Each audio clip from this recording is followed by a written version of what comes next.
Passons maintenant à l'examen du premier point, les concepts de nature et de culture. La nature.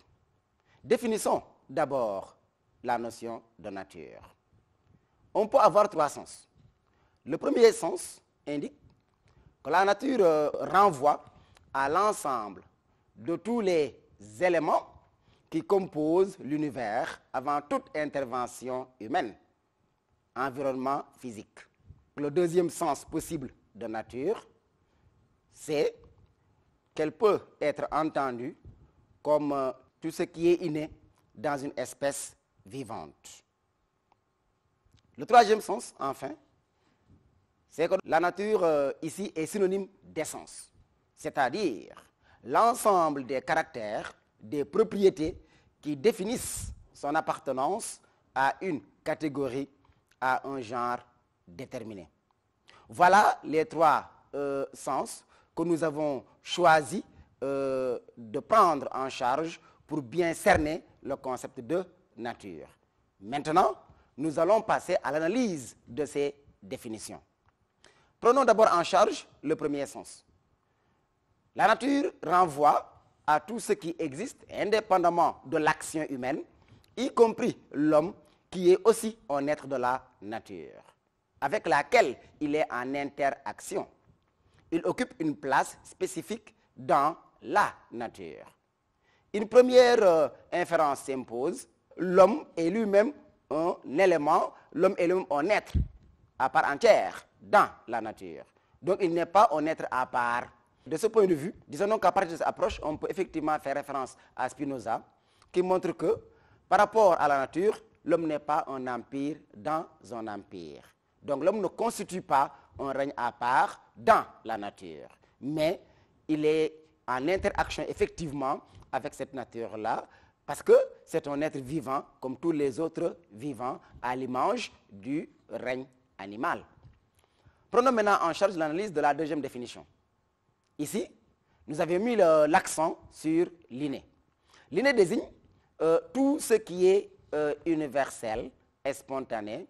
Il relève de l'hérédité biologique. Ce qui est inné en l'homme, c'est ce avec quoi il naît. C'est ce qu'il apporte en venant au monde. Descartes dit, c'est ce qu'il a reçu comme cadeau de naissance. Effectivement, vous avez des gens qui peuvent être clairs, vous avez des gens qui sont noirs, vous avez des gens qui sont grands. Donc quand on est, comme le dit Descartes, on apporte forcément un certain don, on apporte donc un cadeau. Donc voilà comment on peut cerner, expliciter ce concept d'inné. Passons à la troisième analyse. L'essence ici, c'est l'être même de l'homme. Ce sans quoi il n'est pas. C'est dans ce sens que l'on parle de nature humaine. Donc, il est question ici de relier essence et nature humaine. Quand on dit essence humaine, effectivement, l'on pense à la nature humaine, l'on pense à l'idée d'homme. Par nature humaine, on peut effectivement entendre ce qui fait la spécificité de l'homme. Quelles que soient par ailleurs les différences, quel que soit le changement qu'on peut observer ici et là.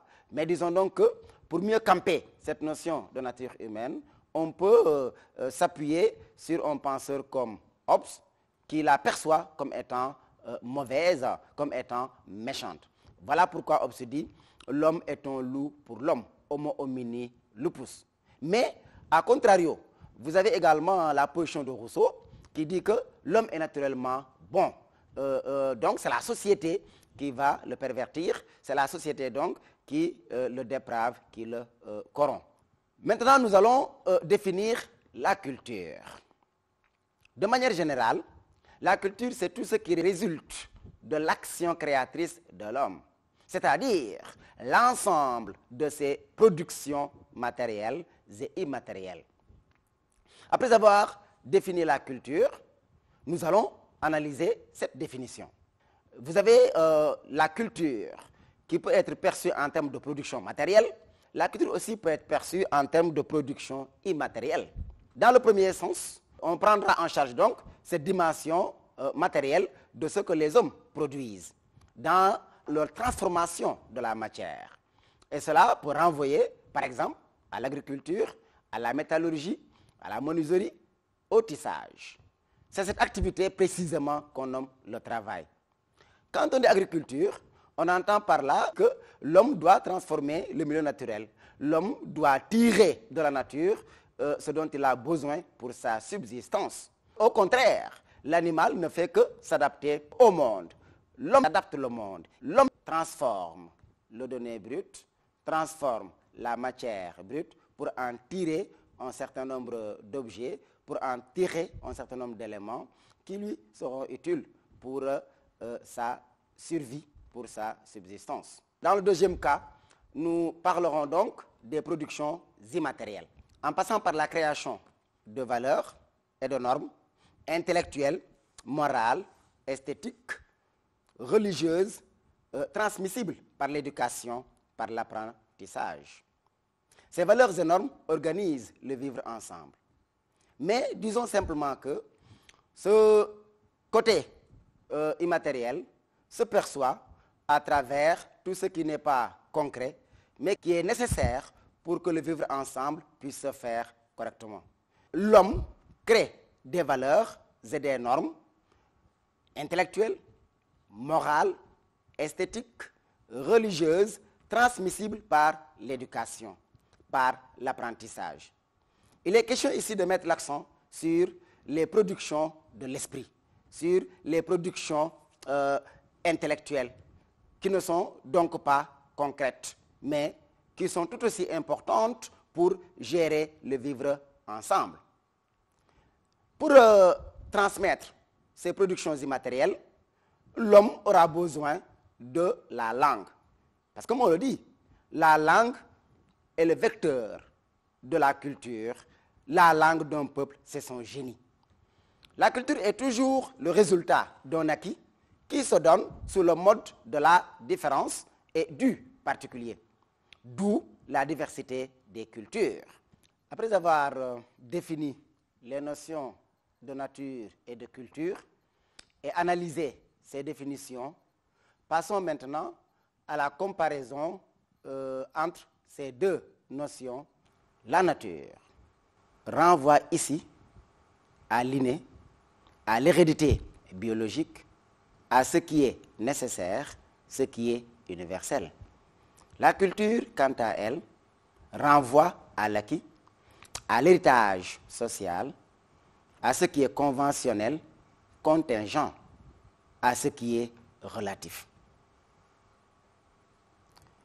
Pour toujours poursuivre cette comparaison, donc au regard de cette comparaison, la nature et la culture apparaissent comme des réalités opposées. Pourtant, on ne saurait concevoir la culture sans la nature. Comment alors définir l'homme? Par la nature ou par la culture? Autrement dit, naît-on homme ou apprend-on à le devenir?